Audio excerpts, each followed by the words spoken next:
in your experience, like how did you sort of navigate that slightly slower, more difficult process, building the thing while also incorporating all of these ideas from these other sort of genius things that you had read about? I think, Smart Cuts is funny because the title, we were all really excited. My editor and I were really excited when we came up with that title. And yet it does kind of sound like, yes, we're trying, and even the subtitle, how hackers, innovators, and icons accelerate success. And it got, with the second edition, it turned into the power of lateral thinking. Really, the underlying idea is approaching things from new angles or from not the path that everyone else is on, that you can do more or do more faster or change the game or change your outcomes and kind of different goals. But it does kind of, it lends itself to this like, oh, we're trying to accomplish things faster is sort of the thing, which I think the longer time goes on and I look at my own work and what I've done kind of building on that, time is, our enemy to doing a lot of great work and innovation. Time is the enemy of innovation. It's the enemy of taking, doing what we need to do in order to make our teams the best they can be. Like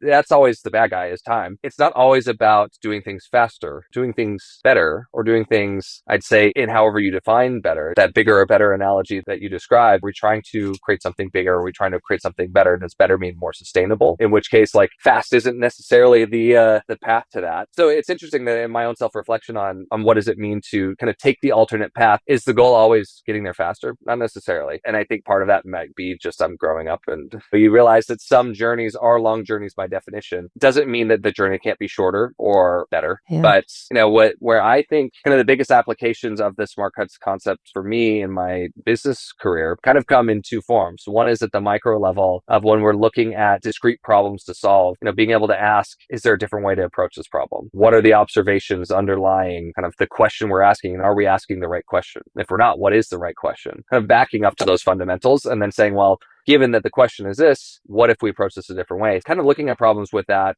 general framework part of it. And then at the macro, the business that I'm most recently started is a film technology company called Integrated Cinematics. Showrunner is kind of the brand name. It's a film technology company that does like fancy LED wall film set stuff. And it's kind of like the stuff that you see on The Mandalorian and all of that.